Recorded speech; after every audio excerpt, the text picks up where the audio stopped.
Sendo a presença de todas as senhoras e senhores, e mencionar que eu tenho aqui à mesa, do meu lado direito, o vice-presidente da comissão, professor Dr. Gustavo Martins. Tenho à direita do professor Dr. Gustavo Martins a professora doutora Vitória Sulocchi. Tenho aqui do meu lado esquerdo o professor Rodrigo Fragoso.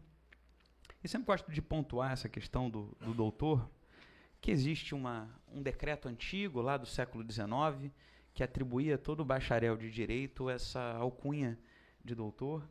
E eu acho que é um decreto muito infeliz, porque se à época só se podia estudar em Portugal para se obter a formatura, hoje em dia não faltam instituições de ensino superior que ofereçam cursos de mestrado e doutorado, e verdade também seja dita, alguns de qualidade muito duvidosa.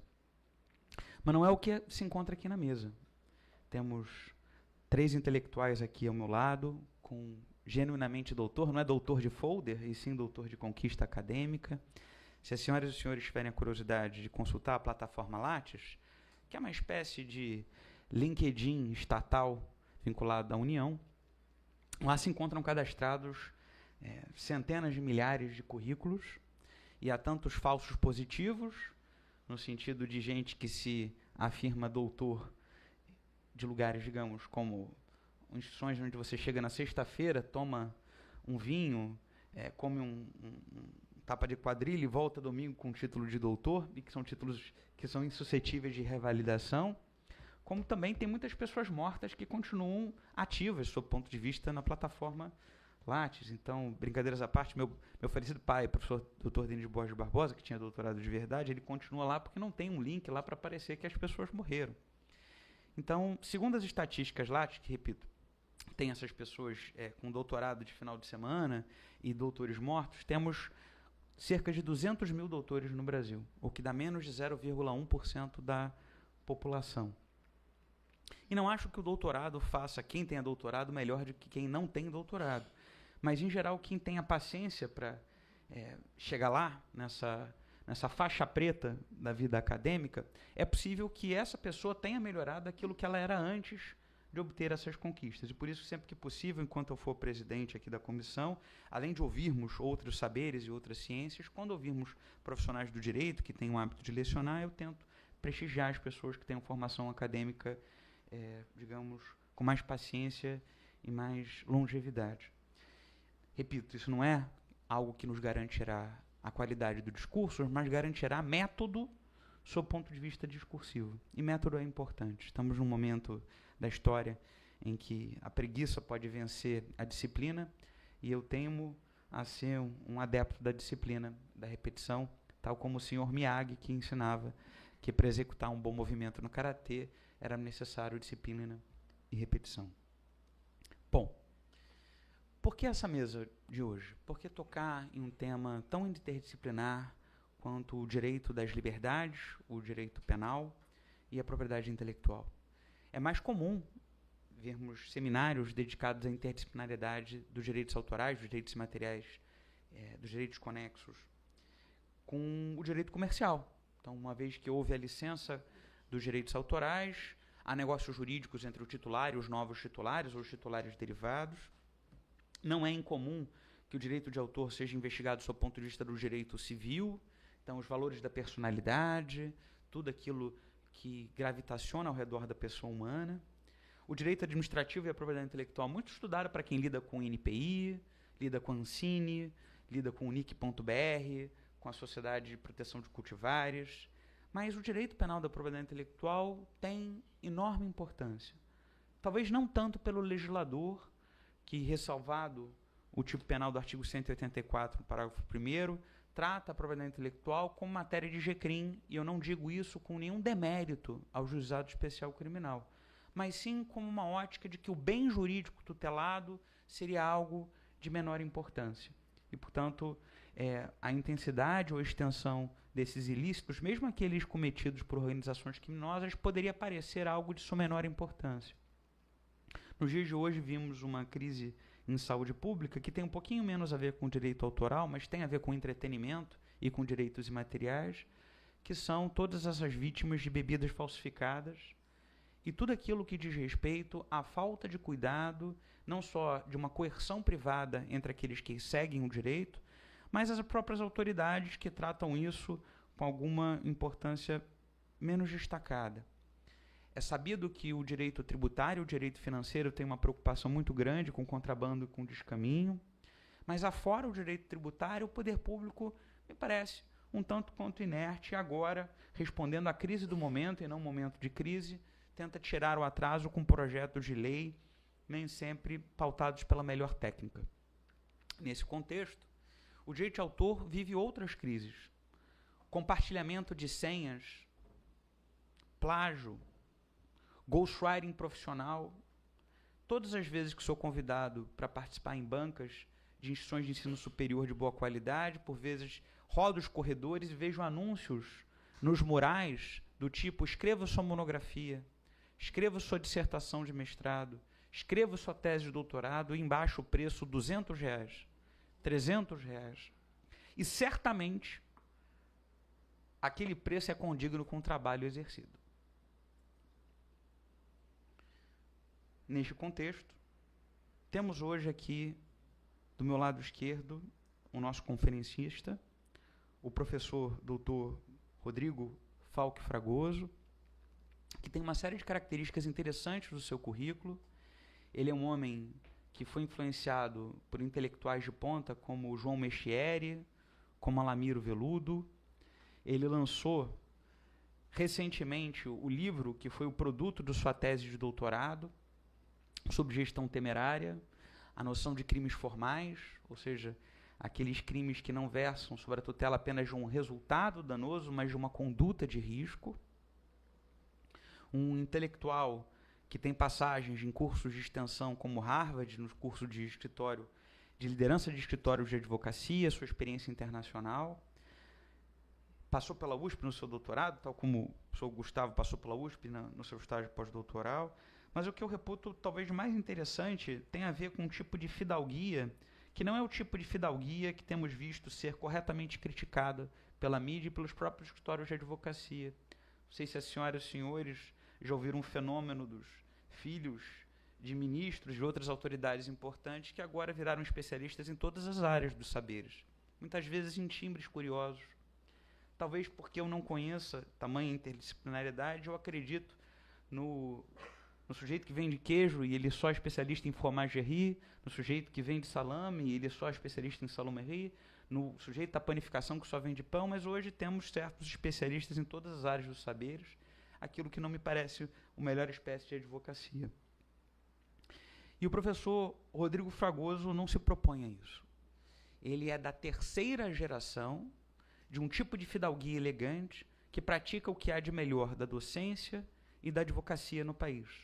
Queria chamar a atenção que o professor Rodrigo Fragoso, ele tem suas origens na advocacia e trabalha no mesmo escritório de advocacia que foi fundado pelo seu avô, Heleno Cláudio Fragoso, professor de todos nós, autor de livro que, por exemplo, na parte geral, continua absolutamente atual. Para o bem e para o mal, daquele Código Penal elaborado por Getúlio Dornelles Vargas e o seu ministeriado, nada mudou. Em que pese o contexto tanto tenha mudado. A segunda geração do seu escritório de advocacia foi fundado nada mais, nada menos, na segunda geração, pelo Fernando Fragoso, presidente do Instituto dos Advogados Brasileiros, aqui no 5º andar e no 2º andar, que fez a ressurreição do Instituto dos Advogados Brasileiros. Eu tive a oportunidade de servir ao Fernando na sua segunda gestão, entre 2012 e 2014, onde funcionei como diretor cultural e pude aprender muito com o senhor Fernando Fragoso, professor titular, tal como seu pai, mas dessa vez da Cândido Mendes, instituição pela qual o professor Rodrigo e a professora Vitória passaram em algum momento das suas vidas, salvo engano, ambos no caso de mestrado.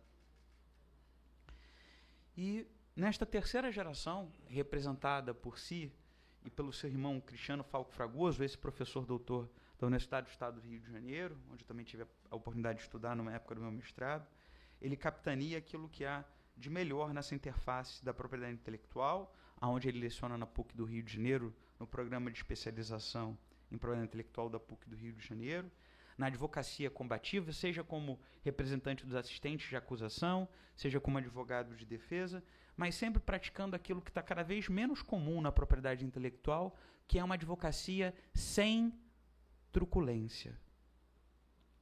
Vejo muitos escritórios de advocacia prosperarem na propriedade intelectual, fazendo ataques ad hominem, sendo deselegantes, abusando do sarcasmo, mas não é o caso do escritório Fragoso. Sempre lutam batendo acima da cintura, como se há de esperar na boa advocacia combativa. É ser duro sem ser desleal. Na história da propriedade intelectual, só tivemos 2 autores que dedicaram obras monográficas no Brasil, densas nessa interface do direito penal com a propriedade intelectual.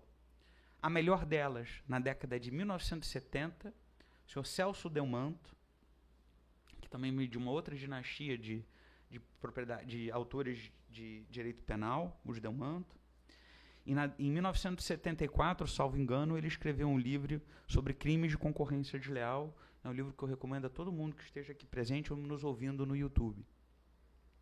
E, em segundo lugar, já nos anos 90, e com todo respeito, apesar do autor também ser falecido, não é exatamente da mesma qualidade do professor Celso Delmanto, o Pirandelli, que escreveu um livro, e aí ele toca em todos os crimes, ele não envereda apenas para os crimes de concorrência desleal, mas ele traz algumas das suas contribuições.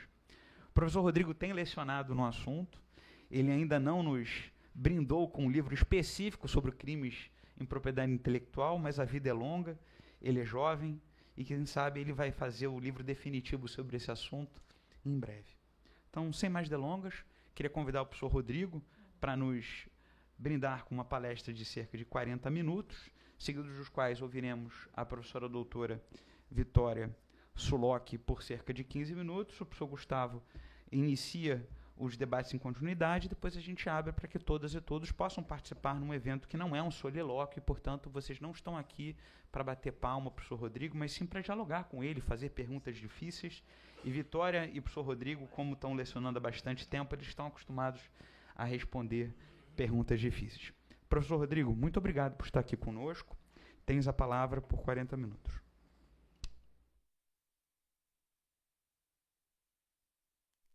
Alô, bom dia. Professor Pedro Marcos Nunes Barbosa, um grande amigo, professor da PUC, que me convidou para ir à PUC. Fico muito honrado de estar aqui presente. Agradeço muitíssimo a gentileza desse convite.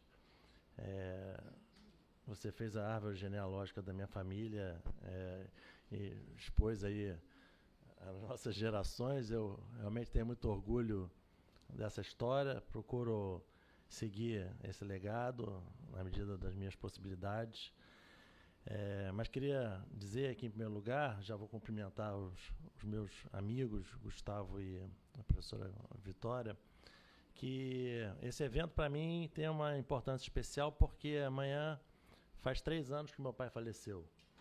E ele foi muito ligado à OAB, foi vice-presidente da OAB do Rio de Janeiro, foi secretário-geral aqui, depois foi presidente do IAB, onde nós estamos aqui no 5º andar, dedicou muita energia ao IAB durante 2 mandatos, e quando faleceu era presidente da Federação Interamericana de Advogados. Então ele realmente se dedicou muito, né, à classe dos advogados. Tinha uma imensa preocupação em que os advogados fossem respeitados e realmente tivessem o papel de destaque que, por exemplo, a Constituição confere à advocacia, mas que na prática não é o que se vê nas repartições públicas e nos tribunais, né? Então, essa manhã de hoje aqui com vocês, todos os 3 são amigos dele, então eu estou em casa, estou com as pessoas do meu escritório, cumprimento todos vocês, na pessoa da Ana Lúcia, com quem eu trabalho há 20 anos, e as pessoas que estão de casa também, mas é realmente um motivo de muita emoção estar aqui, coincidentemente, na véspera desse marco, assim.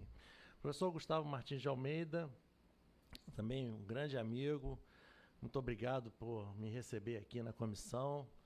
Eu que sou penalista, né, estou aqui tratando de um tema que é interdisciplinar realmente, e a professora Vitória Sulocchi, que é também uma amiga pessoal nossa, da minha família, há muitos e muitos anos. Lembrávamos aqui de alguns encontros há mais de 25 anos atrás. Então eu estou realmente muito à vontade aqui com todos vocês. Bom, eu vou dividir a minha fala hoje em duas partes, né? Porque eu me organizei dessa maneira, que eu vou chamar mais ou menos assim de o velho mundo e o novo mundo, no âmbito da repressão penal do direito autoral, né? E vocês já vão entender o porquê.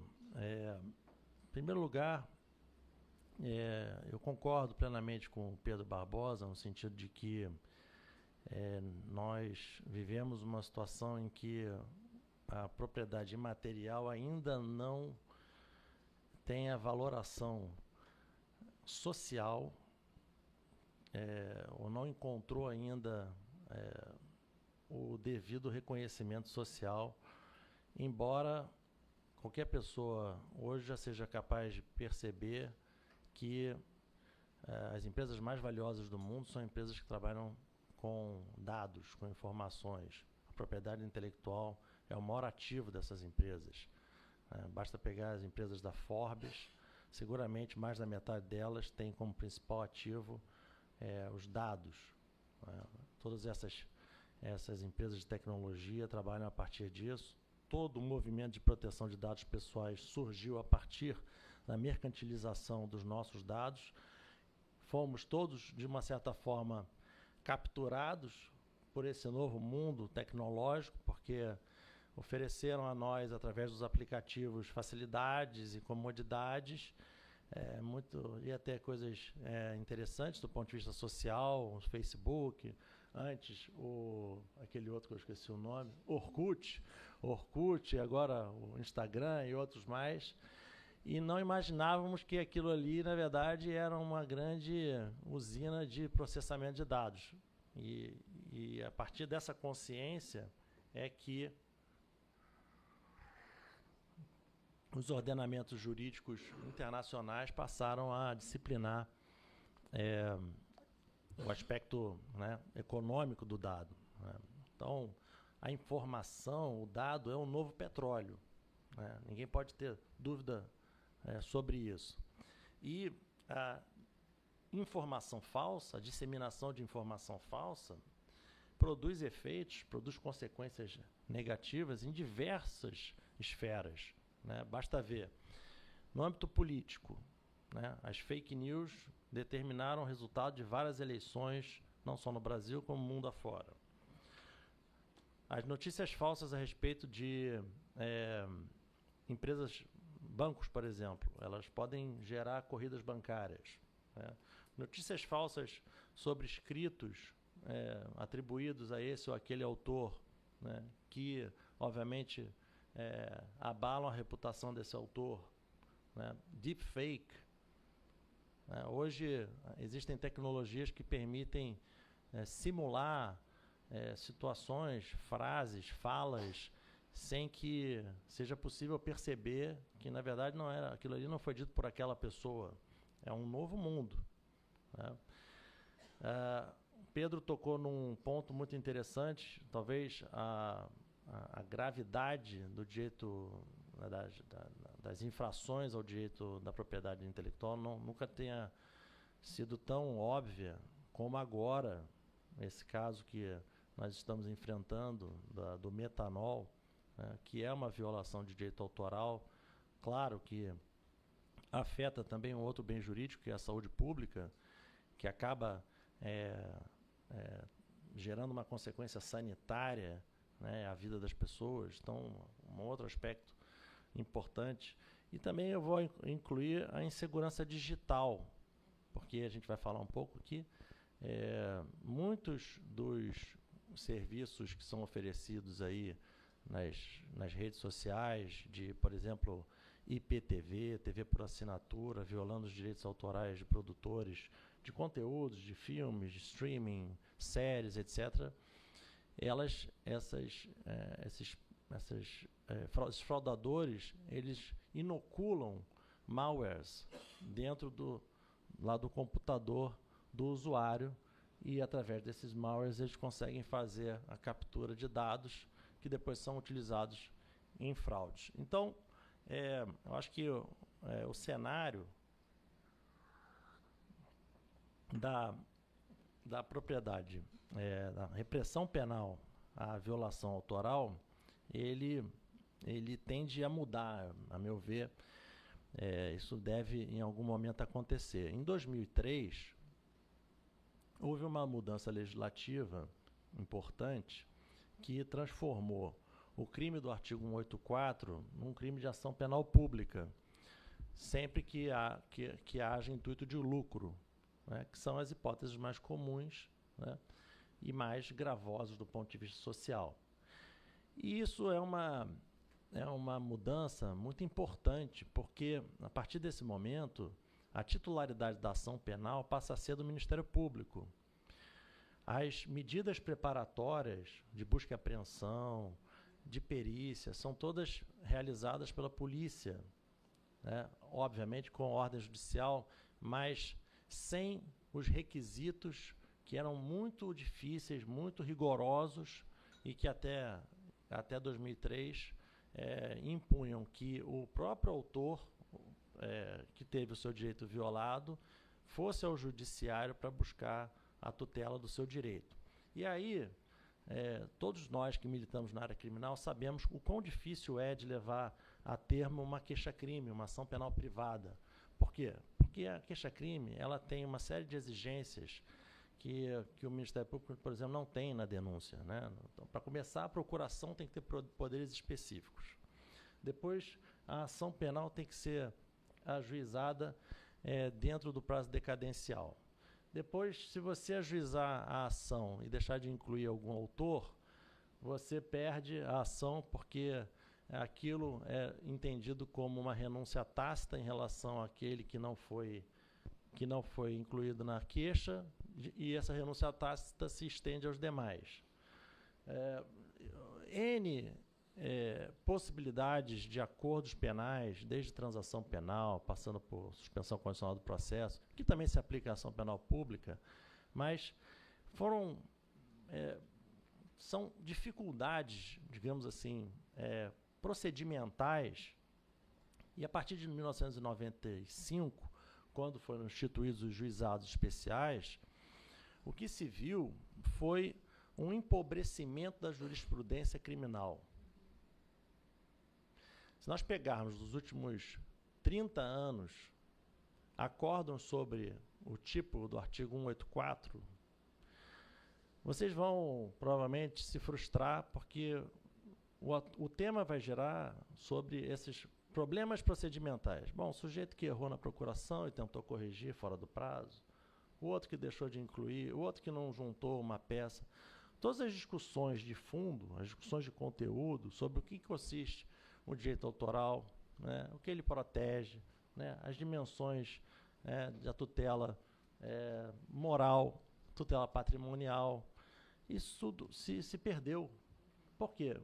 Porque quando o acusado se vê numa situação tal em que ele será condenado, ele faz um acordo de transação penal. Eu não sou contrário ao acordo de transação penal. Eu acho que é uma maneira de aliviar os tribunais. O direito penal, ele é a última fronteira do sistema jurídico. O ordenamento jurídico não deve privilegiar o direito penal. O direito penal tem que ficar resguardado realmente para coisas graves, para aquilo que há de mais grave, né? Mas eu acho que merece uma reflexão. A gente deve olhar também pela lente do titular do bem jurídico afetado, que vai ver o autor do fato sair do tribunal pagando uma cesta básica.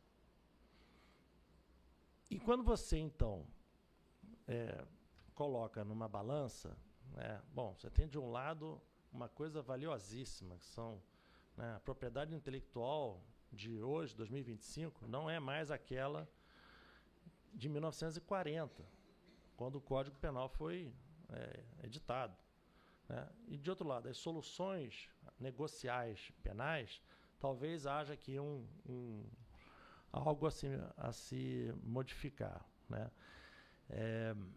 Em 2003, como eu dizia, houve então essa alteração em que o Ministério Público passou então a ficar investido da função de perseguir em juízo os crimes de pirataria, havendo o intuito de lucro, né? Inciso 1, 2, 3 do 184. Mas não houve aí, nessa oportunidade, nenhuma alteração, por exemplo, na lei de software. A 9609, que é a lei que disciplina, né, o conteúdo, né, protege, né, o conteúdo, a criação intelectual em programas de computador, foi mantida tal como estava desde 1998, editada que foi junto com a lei de direito autoral, né, 9609 e 9610, né? Foi no mesmo dia? Deve ter sido no mesmo dia, a lei uma seguida da outra. Mas ela está lá, e lá continua havendo a necessidade de toda essa ritualística da ação penal privada, que me parece desconectada da realidade do mundo atual. Há uma única exceção lá, no parágrafo 3º do artigo 12, que diz o seguinte: se essa violação autoral lesar o poder público, aí a ação penal é pública. Ou então, se ela causar alguma sonegação fiscal, estiver conectada com um crime tributário, aí o poder público, aí o Ministério Público tem que agir, né? Fora dessas hipóteses, você, titular do autor, vai ter que tomar conta do seu próprio interesse, e o Ministério Público fica ali apenas como fiscal da lei, né? Vamos logo à minha fala, da parte que interessa. Eu dividi isso em velho mundo e novo mundo, por quê? Porque eu vou me basear em 2 julgamentos do Supremo. Em 2012, o Supremo se debruçou sobre uma questão interessante, que era relacionada a CDs e DVDs piratas, né? A apreensão lá de CDs e DVDs piratas, e o tribunal foi levado a decidir se aquilo continuava sendo crime. Por quê? Porque a defesa sustentava que esses CDs e DVDs piratas são vendidos em camelôs, no comércio de rua. Comércio esse que muitas vezes funciona dentro de camelódromos organizados pelo poder público, né? E que era, portanto, uma prática socialmente adequada, uma prática disseminada na sociedade, algo que estaria tão já naturalizado no cotidiano das pessoas que não afetaria mais, né, o senso comum, né, criminal, a ponto de fazer deitar sobre o indivíduo todo o peso, né, recair sobre ele todo o peso de um processo criminal, né? Então, isso retiraria o elemento da tipicidade do delito, né, pelo fato de não haver mais uma reprovação social daquela conduta, ou um elemento de culpabilidade que está relacionado à inconsciência, à falta de consciência da ilicitude do fato, né?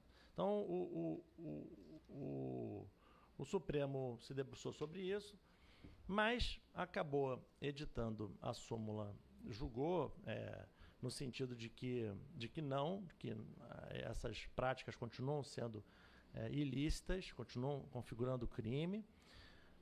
Por quê? Em primeiro lugar, porque não houve revogação, né? E a revogação da lei só pode ser feita a partir de uma nova lei. Portanto, era uma norma penal incriminadora vigente, né? A lesão social, a defesa dizia que era talvez também um crime de bagatela, porque o valor do CD, do DVD era muito baixo e não afetava, portanto, de maneira concreta lá o bem jurídico. A respeito disso, o Supremo decidiu disse, né, que na verdade a régua que mede essa lesividade não é essa, não é o do valor unitário do CD, mas sim no dano difuso, imenso, causado a todos os autores e executores, enfim, de obras musicais, audiovisuais, etc. Então, daí nasceu a súmula 502, esse assunto foi julgado em 2013 e a súmula está em vigor até hoje. Mais ou menos no mesmo período, também chegou no Supremo uma discussão a respeito da competência para julgamento desses crimes envolvendo CDs e DVDs piratas. Eu estou aqui no velho mundo, né? Porque essa história de CD e DVD pirata só existe, pelo que eu saiba, ainda aqui na Uruguaiana e vai acabar já já, porque ninguém mais compra CD nem DVD pirata, não é? Mas, enfim, em 2013 uma discussão interessante, que foi submetida à repercussão geral. O Supremo ficou 10 anos discutindo isso, né, no gabinete do ministro Fux, que era sobre se a competência para um processo de julgamento de um crime praticado pelo camelô que compra o CD no Paraguai e vende esse CD no Brasil, se essa competência era da Justiça Estadual ou da Justiça Federal. Seria da Justiça Estadual se considerasse que o direito ali violado, o interesse jurídico, melhor dizendo, violado, é o interesse pessoal do autor ali que teve a sua obra reproduzida sem sua autorização. Ou seria de direito, um crime de direito federal, enfim, de competência da Justiça Federal, na perspectiva da transnacionalidade da conduta, né? Por quê? Porque a conduta foi praticada no exterior, o resultado foi praticado no Brasil, né? E também pelo fato de que o crime de violação de direito autoral é objeto de tratados internacionais, né? E na Constituição Federal, artigo 109, inciso 5, existe uma previsão expressa no sentido de que será julgado pela Justiça Federal os crimes que o Brasil tenha se comprometido a punir por meio de tratados internacionais. Essa foi a solução que o Supremo adotou, né? Portanto, editou um tema 580 da repercussão geral, né, em 2023, portanto é bem recente, que botou fim nessa discussão, ou pelo menos nós vamos ver que para o velho mundo esse tema está resolvido, talvez não esteja para o novo mundo, decidindo, portanto, que a competência da Justiça Federal por esses motivos, pela transnacionalidade, pelo fato de que é um crime que o Brasil se obrigou a reprimir por tratado. Bom, o novo mundo é muito diferente disso que eu acabei de dizer, né? Nós vamos olhar agora alguma coisa que nada tem a ver com essas apreensões de suporte material de CDs ou DVDs, mídias digitais. Isso tudo está no passado. Isso tudo são discussões que hoje já não tem tanta importância assim, porque as coisas migraram para a internet, né? Hoje a computação é em nuvem, essas obras audiovisuais circulam através de streaming. Portanto, esse velho mundo e as soluções jurídicas oferecidas pelos tribunais para esse velho mundo talvez não não sejam perfeitamente adaptáveis ao novo mundo. Eu tive, por exemplo, um caso que envolvia uma pirataria de um software, um programa de jogos eletrônicos para telefone celular. Um caso muito interessante, em que um diretor de uma empresa tinha se desentendido com os sócios, ele era sócio também dessa mesma empresa, e decidiu, então, era uma empresa voltada ao desenvolvimento de programas de jogos eletrônicos, joguinhos de celular, aqueles que a gente baixa gratuitamente nas lojas de aplicativos. Ele resolveu, então, pegar 2 ou 3 joguinhos, os mais lucrativos, copiar o código-fonte e relançar esses joguinhos, obviamente com outros nomes, e também com pequenas modificações ali no código-fonte, na jogabilidade, na identidade visual, apenas para escamotear, né, o plágio, relançar nas lojas de aplicativos, e usou um artifício interessante, porque registrou lá através de uma empresa offshore, né, então, portanto, tentou de toda forma de se afastar, né, do ilícito, e nós nos vimos diante de uma situação difícil, que era, é uma violação de direito autoral de programa de computador, certo? Certo. A Lei 9609 determina que, para esse tipo de caso, a lei é de 1998.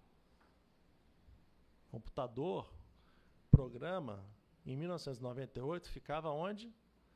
Lá no hardware, né? Lá no computador, na CPU.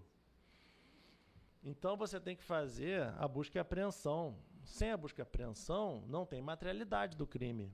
Se não tem materialidade do crime, não tem crime. Não é isso? Bom, nós pedimos a busca e apreensão, porque não havia outro jeito, baixamos o software lá, o software pirata, encomendamos pareceres de 2 ou 3 instituições renomadas que analisaram e constataram, né, a falsificação, né, a reprodução não autorizada ali das características, né, dos jogos, e fomos ao juiz pedir a busca e apreensão, obtivemos, o juiz cumpriu, determinou, a ordem foi cumprida e apreendido foi o computador. Quando o computador foi apreendido, eu fiquei muito preocupado. Porque, aí obviamente o povo foi para a perícia, ia ficar lá uns 6 meses, né? Mas ia voltar com um laudo negativo, né? Por quê? Porque todos os quesitos que eu fiz, né, pressupunham que o perito pudesse pegar e confrontar o código-fonte original, só que o código-fonte estava na nuvem, não estava no computador do alvo da medida. Bom, eu fiquei desses 6 meses, uns 4 meses angustiado, sem saber o que dizer para o cliente, né? E fui salvo por um acordo que ele fez no cível que contemplava a renúncia ao caso criminal. Bom, então eu não precisei fazer a queixa-crime depois. Mas é só um exemplo que eu tive aqui em casa, assim, né? Digamos, em casa, no escritório, mas que, com certeza, permeia o dia a dia de vocês, de quem lida com as violações as mais recentes, né, nas redes sociais, né, e em programas de computador que não estão mais acessíveis aqui, né. As soluções possíveis para esse cenário seriam, fazer um pedido de cooperação jurídica internacional para obter a informação lá junto à provedora de aplicação na internet, né, mantenedora do programa, o Google Play ou Apple Store, né, no exterior. Uma grande discussão, né, se travou em torno dessa obrigação das empresas fornecer ou não informações às autoridades brasileiras, né? Agora, imagina você fazer isso no âmbito de uma queixa-crime, né? No juizado especial criminal. É uma tarefa inglória. Quem conseguir fazer isso merece realmente um prêmio, né? Até porque o juizado tem uma feição de ser rápido, de ser dialogal. Como é que você vai pedir uma medida como essa, né? Eu acho que é até juridicamente impossível. Não sei. O EMILAT, por exemplo, não permite, né? Então, considerando que as empresas são nos Estados Unidos, o EMILAT nos Estados Unidos não permitiria, né? Bom, um segundo caso que eu gostaria de expor também, já para finalizar essa minha breve, esse pontapé inicial do nosso debate aqui, diz respeito aos casos de IPTV, né?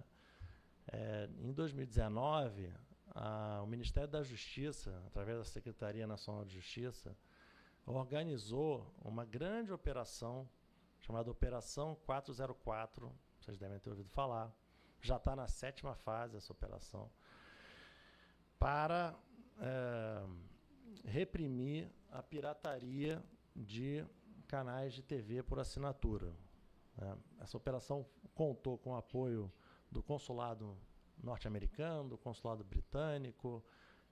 Na primeira fase foram derrubados, sei lá, centenas de sites, apreendidos dezenas de dispositivos daquelas caixinhas, né, boxes, né, onde você plugava ali a televisão, né? Você tinha acesso a uma quantidade imensa de canais sem precisar pagar por isso, né?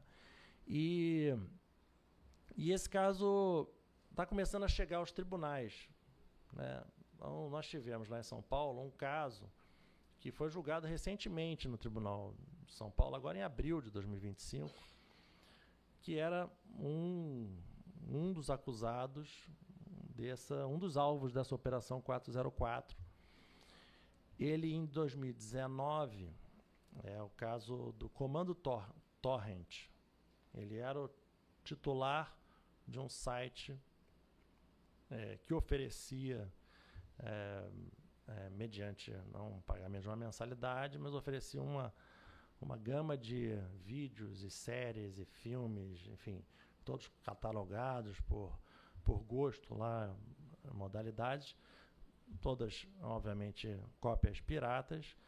Em 2019, ele foi preso, né, e fez um acordo de não persecução penal com o Ministério Público, confessou lá a prática do crime.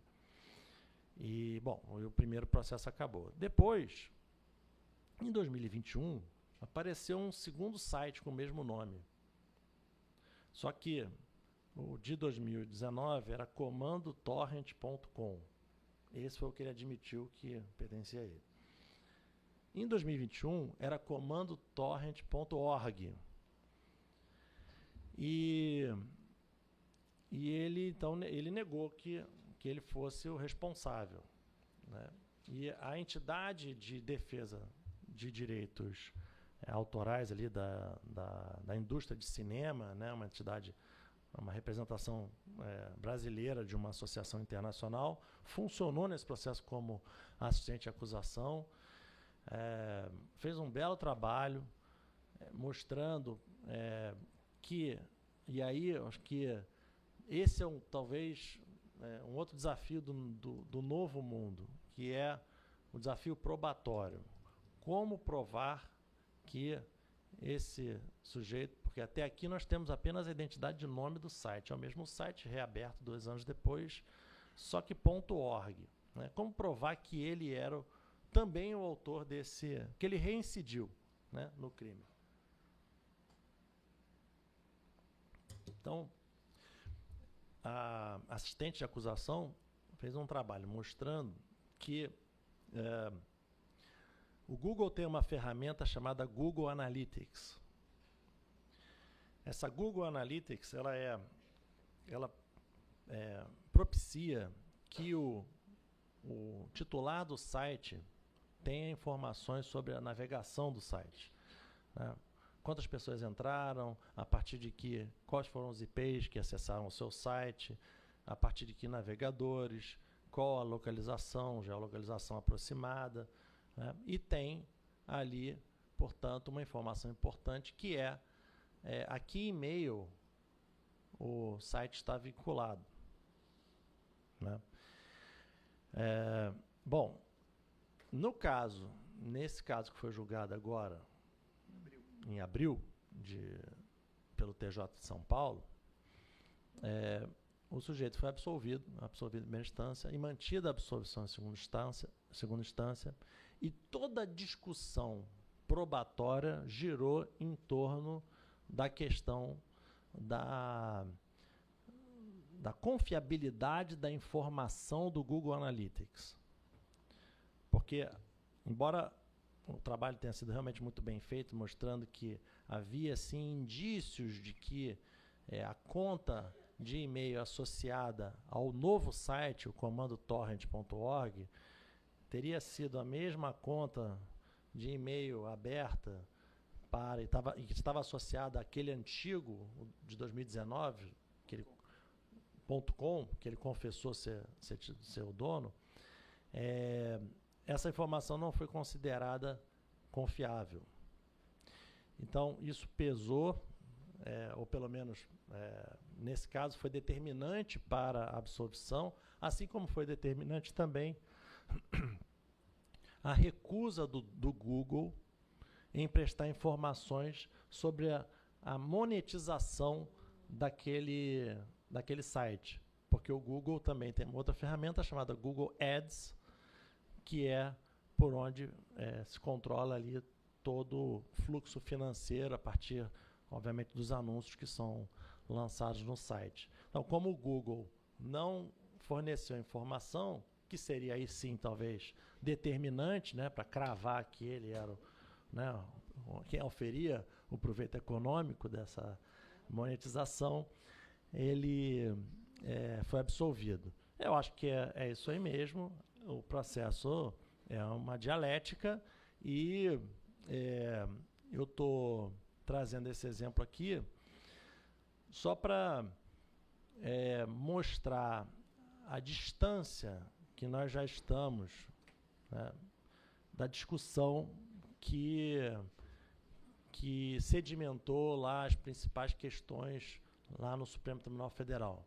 Então, no interregno, no intervalo de 10 anos, muito pouco tempo, esse novo mundo se abriu. Acho que aqui, para encerrar minha fala, nós temos que pensar no aprimoramento da legislação processual penal em torno da prova digital. Nós temos que pensar também, eventualmente, numa maior participação do Ministério Público nos casos de violação de direito autoral de programas de computador e também no âmbito de música, streaming, né? Embora lá no artigo 184, parágrafo 3º, já seja da competência do Ministério Público, né, ação penal pública, porém, quando se tratar de software, o Ministério Público sai da jogada e aí diminui muito a chance de que essa tutela penal ela seja efetiva, porque realmente a força do Ministério Público em matéria penal é incontrastável, inigualável.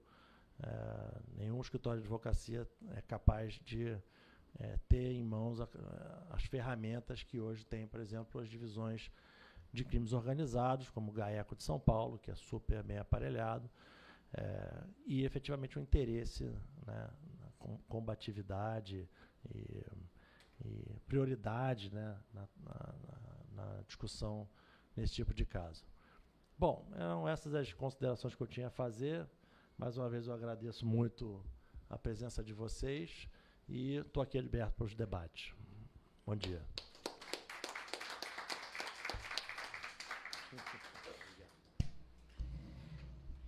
Muito obrigado, professor Dr. Rodrigo. Vejam que o professor Rodrigo levantou aqui pontos para possível debate vinculados às medidas cautelares reais, né, para onde está indo esse dinheiro. Um outro ponto que fiquei curioso para um eventual debate é a questão do branqueamento dos capitais, né, da lavagem de dinheiro feito por essas organizações criminosas que fazem violações sistemáticas a direito autoral. Fiquei curioso para os aspectos atinentes ao concurso de crimes, né? Certamente os advogados desses sujeitos de direito vão, diante de uma eventual condenação, tentar lutar pelo concurso formal e não material desses crimes. Tem discussão afeta a questão do concurso de agentes. Tem uma discussão delicada a ser tomada para os supostos consumidores desses produtos ilegais, né? A tipologia do crime de receptação também. Enfim, tem muitos temas extremamente delicados para além do processo penal, e eu não estou em nenhum momento diminuindo a importância do processo penal, até porque temos uma processualista penal na mesa que vai inaugurar os debates. E se o professor Rodrigo Fragoso foi influenciado pelo seu tio, Zeca, e pelo seu pai, Fernando, e pelo seu avô, Heleno Cláudio, e pelo seu primo, Jovem Talento, e pelo seu irmão, Cristiano Fragoso, e pelo João Mechieri, e pelo Alamiro Veludo, a professora Vitória, com quem eu divido a docência nos últimos 18 anos, na Pontifícia Universidade Católica do Rio de Janeiro, ela também foi influenciada por pensadores competentes. E eu queria mencionar 2 deles que influenciaram diretamente pela sua orientação, 3 deles. Lembrando que a professora Vitória, antes de ser formada em Direito, ela se formou em Comunicação Social, pela mesma Pontifícia Universidade Católica. Então, ela é comunicóloga e ela é jurista. No Direito, ela foi influenciada por um homem chamado Adriano Pilati, que foi o diretor da Faculdade de Direito da PUC do Rio de Janeiro. Ela foi influenciada pelo Dornelles.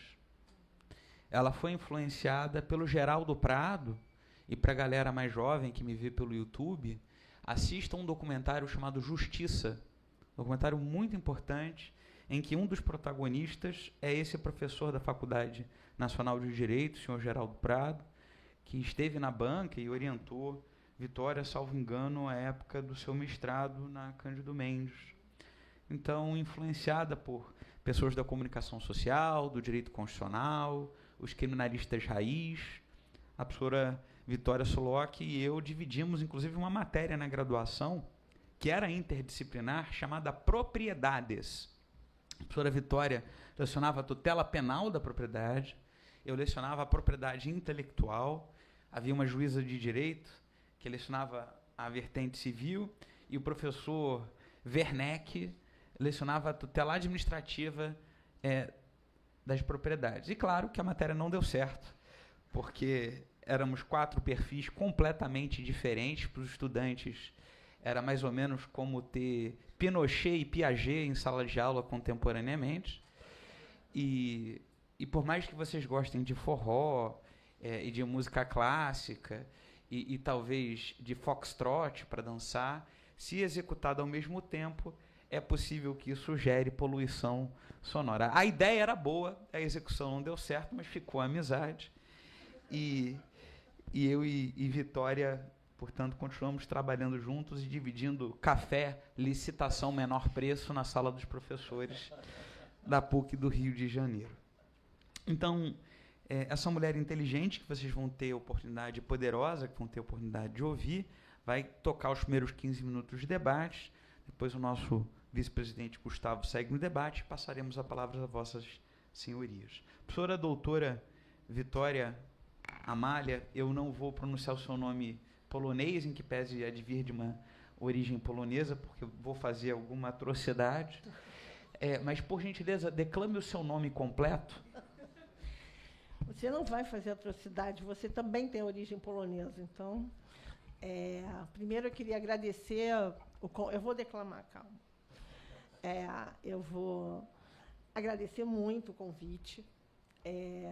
Não só por falar, eu voltei a estudar, tive que estudar de novo, né? Ainda mais para falar logo depois do Rodrigo, mesmo como debatedora, eu falei, não, peraí, não dá. E diante de 2 autoridades, né, do direito autoral. Então, obrigada pelo convite, obrigada, Pedro, obrigada, professor, e assim, muito feliz de dividir a mesa com o Rodrigo, que a família, lógico, eu não conheci o avô, mas os livros estão todos lá comigo, e quando eu oriento em direito penal, ou que tem que ter direito penal, tem que ter o clássico, Eliano Cláudio Fragoso. Não há uma monografia ou uma dissertação de mestrado que eu tenha orientado, ou mesmo doutorado, que, se precisar do direito penal, Eliano faz parte. E, de outro lado, aqui, ter privado, né, de toda a convivência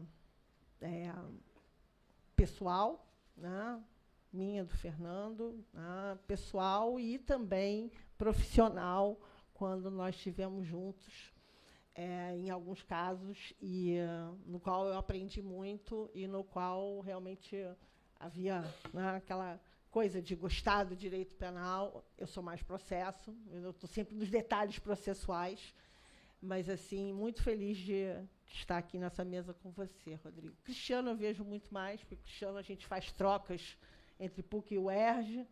Eu chamo ele para bancas lá no PPGD da PUC, e aí vou, às vezes, nas bancas do Cristiano lá. Então, fico muito feliz de estar aqui conversando. A minha área é mais processo penal, mas, assim, realmente, o tema é um tema complicado para a gente no processo penal, né? Tem problema nos dois mundos. No mundo velho, né, que ainda tem algumas consequências, né? A gente tem dois problemas processuais que eu acho básicos, aliás, três. O primeiro deles é essa possibilidade de ter ação penal privada quando... Foi? A ação penal privada, de um lado, e aí, nos casos dos parágrafos 1º, 2º e 3º, ação penal incondicionada, e aí o parágrafo 4º é condicionado à representação, então também a gente vai ter o problema dos 6 meses, né, de decadencial, né, e aquilo que eu digo para os meus alunos, decadencial, não se suspende, não se interrompe, não se prorroga. Então, são 6 meses ali, objetivamente falando. Esse é um problema bem complicado, que você nunca sabe onde se mover.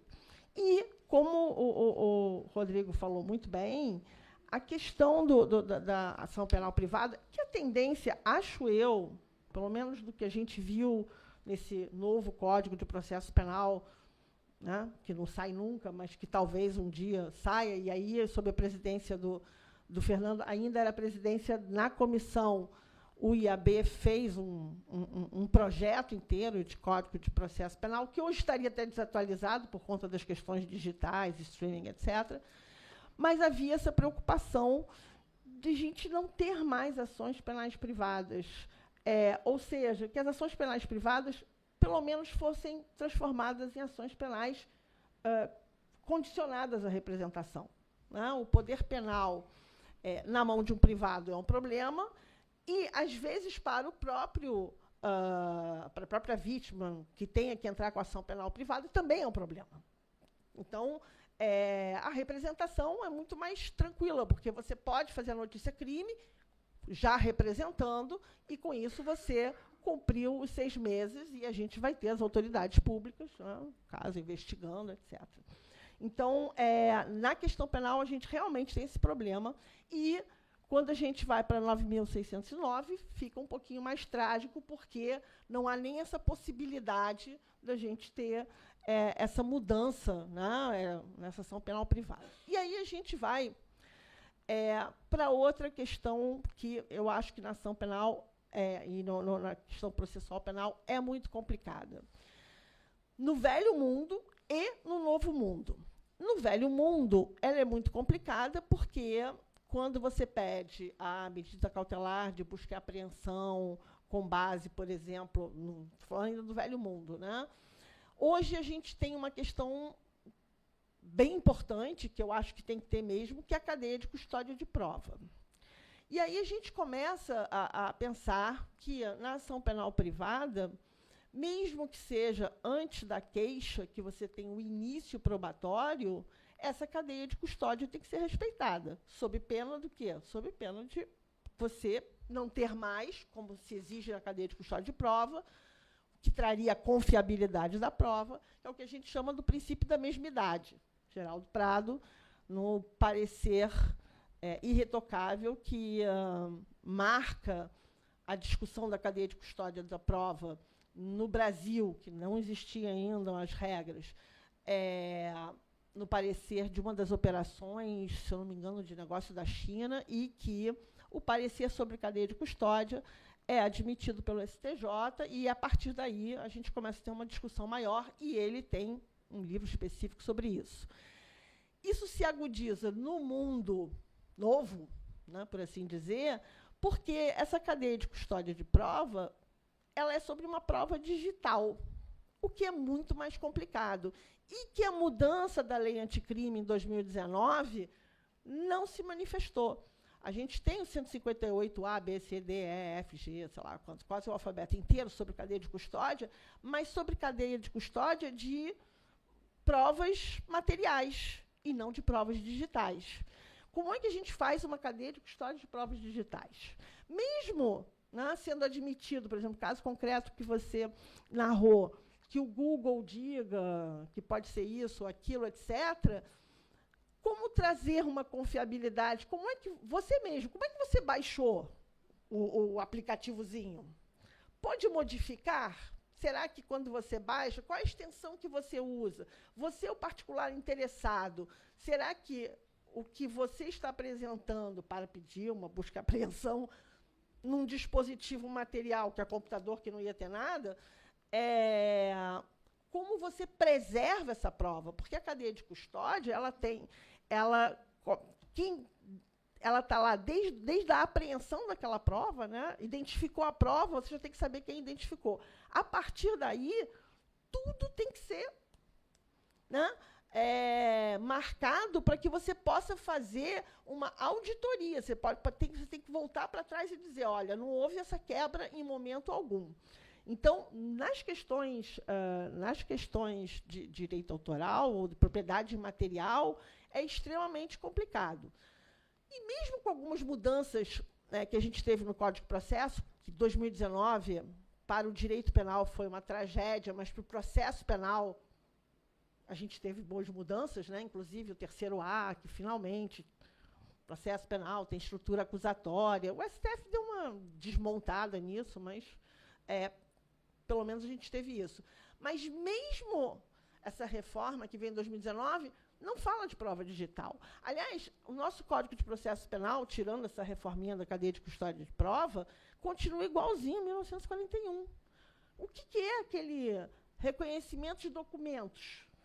Os documentos ainda são fotografia, escritos. A gente está lá, a própria, tudo, interrogatório, prova testemunhal, tá exatamente como a gente estava nos anos 40, gente. Não há nenhuma mudança, e aí a gente tem que estar fazendo adaptações, né? E esse é um problema. Um dos problemas mesmo é que essa questão nas violações de propriedade material, a gente está lá, não é nem 1998, a gente está ainda naquela previsão lá de trás.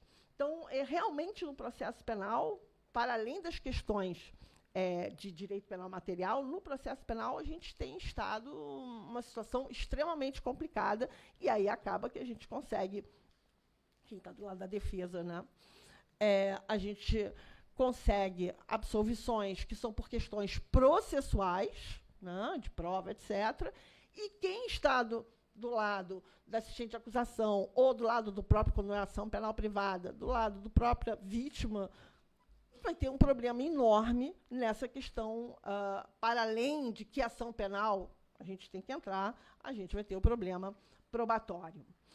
E a gente entra nessa questão da prova pericial, né? A prova pericial, ela é fundamental em todos esses casos. Será que nós estamos preparados e temos peritos, né, do novo mundo para isso? Será que nós, advogados, vamos ter que virar peritos, numa palestra recente na PUC, o Geraldo Prado e a Maíra Costa. O Geraldo Prado falou assim, do jeito que a coisa anda, daqui a pouco, no processo penal, para além do nosso assunto aqui, nós vamos ter que ter no escritório, a gente já tem, né? A gente já trabalha com, quem está na área criminal trabalha com vários peritos, né? Que a gente vai nomeando, que a gente chama para fazer o parecer. A gente vai ter que trabalhar realmente com peritos, minimamente entender isso, porque a prova, cada vez mais, vão ser provas digitais, e não mais essas provas, né, que a gente tem pensado ainda com a cabeça do século XX, do início, do meados do século XX. O STF, para além, o Rodrigo trouxe todas as questões do STF, e eu sei que o STF, agora em outubro, se eu não me engano, ele chamou uma audiência pública. Ele tem um tema 1403 sobre as plataformas de streaming. É o Toffoli, que é o relator, sobre justamente, se não me engano, é sobre os direitos autorais do Erasmo Carlos e Roberto Carlos. E aí vai ter essa audiência pública sobre isso, né? E está no...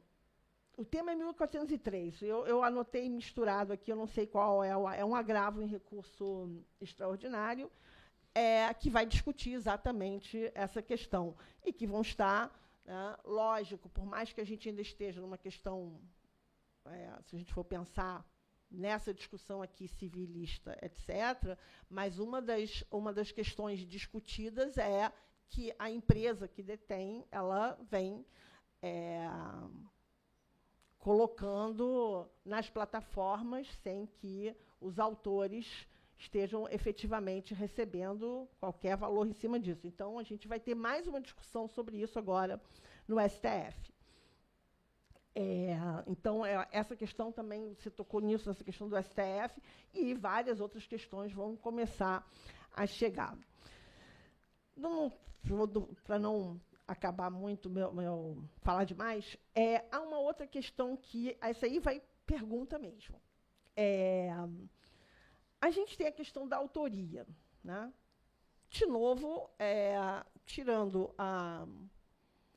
as questões de crimes ambientais, em que, pela Constituição, você tem empresas, né, que podem estar no banco dos réus junto com a pessoa subjetiva, eu fico me perguntando como é que a gente faria autoria se uma determinada empresa, né, é favorecida pelo ilícito da violação de direito autoral ou pelo ilícito, né, ou por conta do uso com violação, né, de softwares ilegais, se essa empresa, penalmente, por enquanto, a gente tem um problema, né? Como é que a gente pensaria na responsabilidade penal do CEO da empresa, né? Como o Pedro falou sobre a questão de compliance, né, etc. Como é que seria isso, né? O uso de software pirata por uma empresa, né? Como é que a gente poderia? Quem é que colocou aquele software pirata para rodar na empresa? Então, essa é uma questão para você, nesse nosso debate. Tá? Enfim, como o Pedro falou, as questões são muito maiores do que a gente pensa, mas, assim, no meu campo, realmente, processual, a questão da ação, o tipo da ação é muito importante. A questão da cadeia de custódia de provas, sobretudo no mundo novo. No mundo antigo já era meio complicado, né? No mundo novo é muito mais, né? Qual é a prova que vem. E, por fim, a questão da competência também é bem interessante. Não só a competência, mas a questão do segredo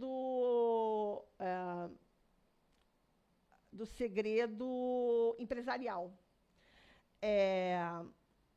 Será que se você pede uma prova, ou faz o pedido por cooperação internacional de uma prova lá fora, né? Porque vem lá de fora.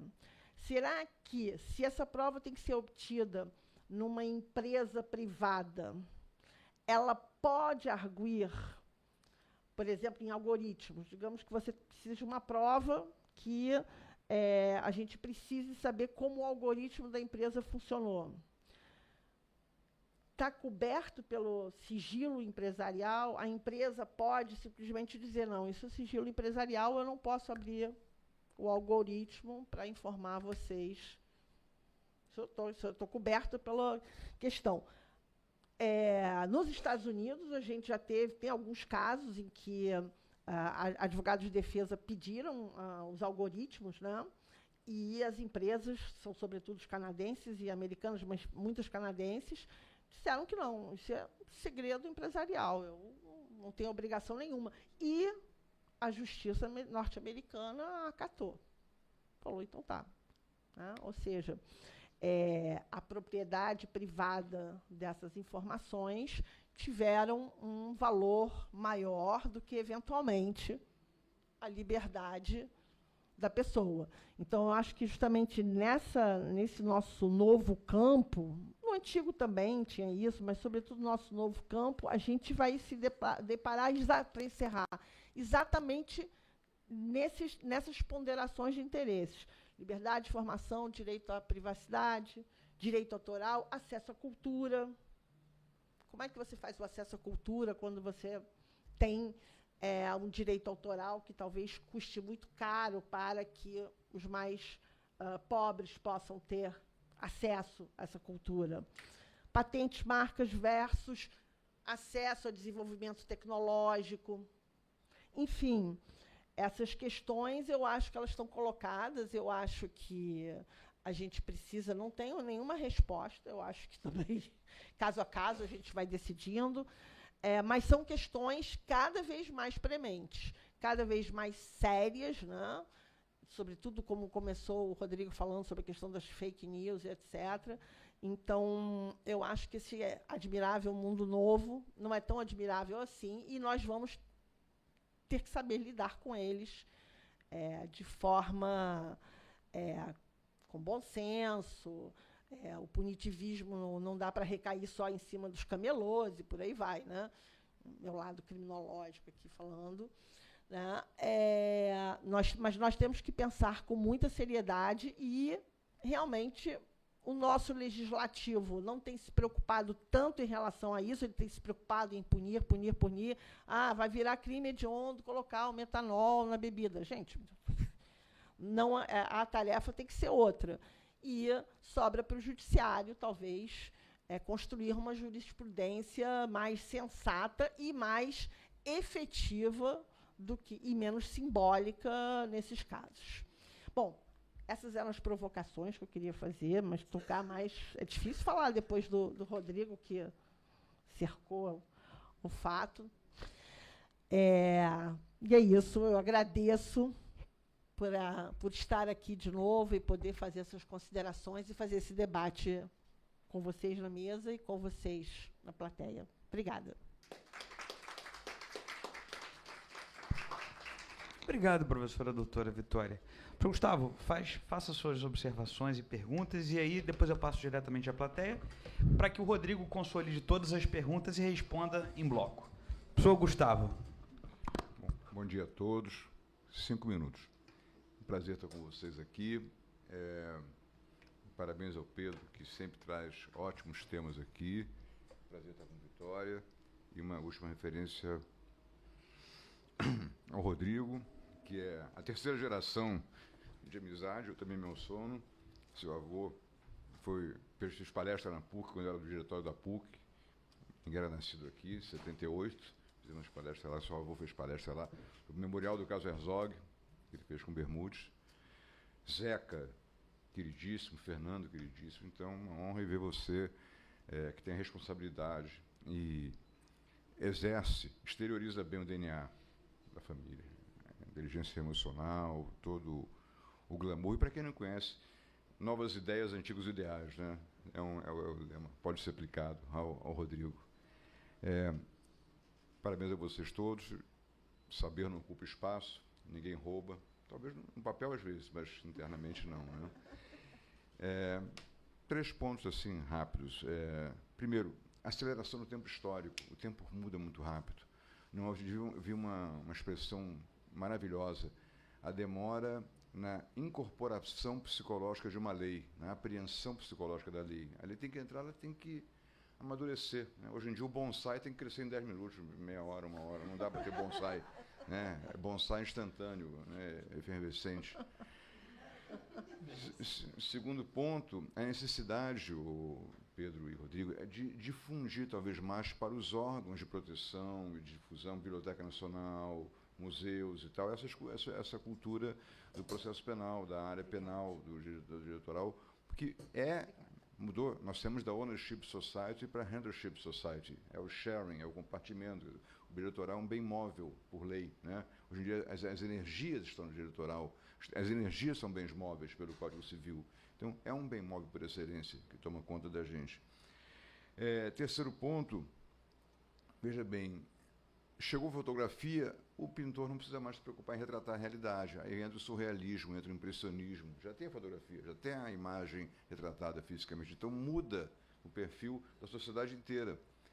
Eu confesso, eu estou vendo Vale Tudo. Nunca vi uma novela na minha vida. Mas eu vi, e uma coisa mais importante que eu acho, o fenômeno do controle remoto fez com que a possibilidade de mudança de canal esvaziasse o valor do comercial e aumentasse o valor do merchandising. Então o pessoal não vê o comercial, ele pura, 2 minutos, volta e o merchandising entra. Então, esses fatos corriqueiros, quer dizer, todo mundo fala do direito científico, muito importante, mas o direito é o dia a dia, é o contrato de ônibus, de transporte, de metrô, de acesso, da sandália havaiana. $1 milhão hoje em dia não são 1 milhão de cheques, são 1 milhão de sandálias havaianas que são vendidos e faturados. É a loja da Granado, em Paris, a loja da Farm, né? É o comércio desse tipo de tudo. Então, fez essa introdução, o Rodrigo, eu queria dizer o seguinte, e já pulando logo, dando um voo do velho mundo para o futuro mundo, né? O hoje é o amanhã do ontem e também é o ontem do amanhã, né? São 3 dimensões. Me preocupa que num país que tem uma justiça que encara o século XVIII, XIX, XX e XXI, né? Da Faria Lima a palafita do Amazonas, da COP30, né? E me preocupa o seguinte: não será surpresa se num breve momento a gente tiver a responsabilidade transferida para os robôs. Já temos um robô artificial, uma atriz criada por inteligência artificial, a defesa do ChatGPT e da Anthropic lá nas ações que a Folha publicou e propôs e o New York Times. Não, nós não roubamos os sites de vocês. Nós copiamos de sites piratas. Não foram de vocês que nós pegamos. Nós copiamos do site pirata. Está dito lá na ação, né? Então, me preocupa a responsabilidade da máquina. O machine learning ou, quem sabe, machine stealing, o machine robbing, né, que vem por aí, né? Então, essa questão que vai acontecer, a preparação talvez dos juízes empresariais. Eu dei aula agora num curso de aperfeiçoamento de magistrados e eu sugeri, e a EMERGE, o Dr. Cláudio Delorto aceitou, a última aula do curso foi no Museu de Arte Moderna. Foram 30 juízes esbarradores ao MAN. E eu fiz um speech e fizemos uma visita guiada. Vimos um quadro no cavalete, a orientação do quadro. Quando chegar o NFT, vamos ter o quadro digital, a prova digital, como é que faz eu chamo de tatuagem da alma, né? Porque o NFT é a tatuagem material, que identifica a obra. Então, eu queria dizer 2 pontos, então, resumindo. A questão da difusão do conhecimento penal, da parte da penal pelas entidades, que eu acho que é uma coisa importante, não é difundida, acho que é uma responsabilidade nossa de talvez sugerir isso para a Comissão de Direito Penal, né? E segundo, a possibilidade da utilização da máquina, do robô, porque aí você tem materialidade, autoria penal, quer dizer, autoria mecânica, ou é o prompt do mal que vem, então, que tem um prompt do bem e tem um prompt do mal, né? É o promptuário, né? É o promptuário, não é promptuário, é promptuário. Enfim, então essa observação que eu queria dentro dos meus 5 minutos, falar sobre, então, o passado, quer dizer, que é necessário de esclarecimento, e o futuro, a perspectiva, talvez, de novas violações que venham por aí. Vamos ter, em breve, o Music Trends, eu estou colaborando com a nossa dublê de advogada e artista Daniela Cola, que eu recomendo muito que assistam o seu show e comprem o CD, por favor, Jabaí. Então, novas tendências que vêm por aqui. O futuro, quem entrar hoje, concluindo, aliás, o MUT da BPI agora desse ano foi de um problema de software. Eu participei da competição de arbitragem da BPI na Getúlio Vargas, foi um problema de software de videogame, né? Então, eu digo, o aluno que entrar na faculdade hoje, em 2025, vai entrar em 2030 um direito totalmente diferente do que ele encontra hoje. Muda, rápido, aceleração do tempo histórico. Então, essas observações básicas, incorporação do conhecimento penal e a perspectiva de um futuro em que a materialidade e a autoria já são difíceis. E são essas duas perguntas que eu faria, e eu abro para a plateia. Quem quiser, então, formular perguntas, por favor, eu acho que o Rodrigo terá o maior prazer em responder, tá bom? Não sei se tem um microfone, eles falam direto. Não. As palmas foram pelo tempo 5 minutos que eu cumpri religiosamente, pontualmente. Temos microfone aberto para as pessoas. Alguém deseja endereçar perguntas à mesa? Professor Dr. André Wilson, se apresente. Mais alto, mais alto. Levante, vem cá, que aí você aparece no vídeo. Professor Dr. André Wilson, se apresente. Está chegando o microfone agora. Está chegando o microfone. Bom dia. Professor na pós-graduação na PUC, né, Lato Senso, em Direito Econômico e Regulatório. Queria fazer uma pergunta para o professor Rodrigo em relação a ele falou dificuldade de provas digitais de software. Tem um microfone funcional. Esse vocês ouvem, né? Sim. Assim, a grande pergunta é a prova de movimentação financeira. Como, se você tem uma dificuldade com algo que deveria ser tão simples, que é um software pirata, como que você vai fazer investigação financeira complexa? Principalmente pensando em remessa em Bitcoin ou em outras criptomoedas, até pelo efeito transnacional que isso tem. Tem efetividade? Vocês têm uma estratégia específica, não só para localizar, mas também para provar a origem dos recursos e localizar? Muito obrigado. Mais perguntas? A gente vai colecionar as perguntas e responder em bloco. Nós temos, por gentileza, a professora ou doutora Débora. Bom dia. Se apresente. Meu nome é Débora Fischnigri. Eu trabalho na escritório da Silvia Gandelman. Trabalhei durante 11 anos em produtora audiovisual. E, em algum momento da minha vida, eu achei que eu fosse fazer direito penal. E eu tive a honra de estagiar no escritório do Zé Carlos Fragoso e do Fernando Fragoso. Eu estagiei 6 meses lá quando eu me formei. Não vou revelar muito a idade, mas nos idos de 86, 87. Foi uma honra realmente trabalhar com eles. E eu também fiz uma tese na Inglaterra sobre computer crime, na época que não existia nem internet. Então, foi nos anos 90. Então, a minha tese é toda em quando teve a lei penal dos crimes na Inglaterra, o Computer Misuse Act, de 1990. Então, assim, sempre fui muito interessada no tema e depois eu fui para o direito autoral, entretenimento. Então, assim, chegando para falar que a gente tem uma questão na Lei 9.610, que são os ilícitos, uso não autorizado, né, de obras, né, cíveis, né, e a gente tem que recorrer ao Código Penal na questão da pirataria, né. Recentemente, a gente teve uma decisão do Marco Civil da Internet com relação ao artigo 19, né, que foi justamente a questão de torná-lo parcialmente inconstitucional, porque teve aquela decisão de que teria que ter um processo para retirar obras, né, dos provedores, e teria, em vez de fazer um notice, né, uma notificação extrajudicial para fazer um notice, né, takedown, você teria que entrar com um processo judicial. Isso foi bastante prejudicial, né, principalmente assim, por uso não autorizado, para pirataria, obras audiovisuais, como bem o professor Rodrigo comentou. No YouTube também, o YouTube é a forma mais fácil que a gente tem de cair com conteúdo audiovisual. Porque o YouTube você faz um claim, você comprova que aquela obra está ilegalmente ali e você consegue retirar apenas com uma declaração que é considerada verdadeira, né?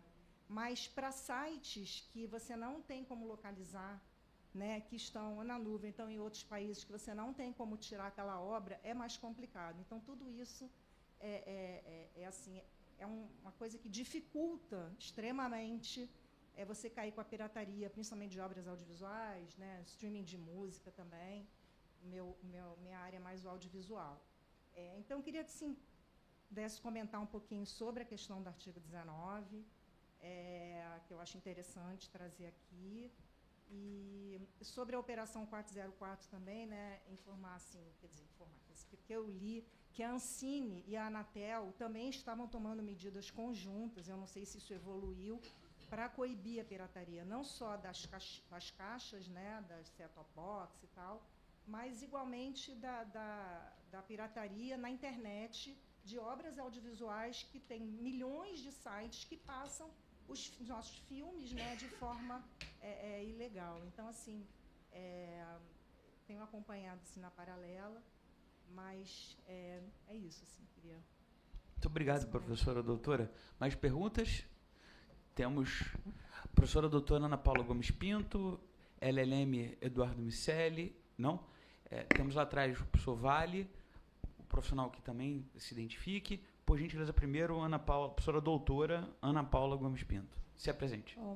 Bom dia a todos. Agradeço imensamente pelo compartilhamento do conhecimento, inclusive pela fala da professora Vitória em relação aos peritos.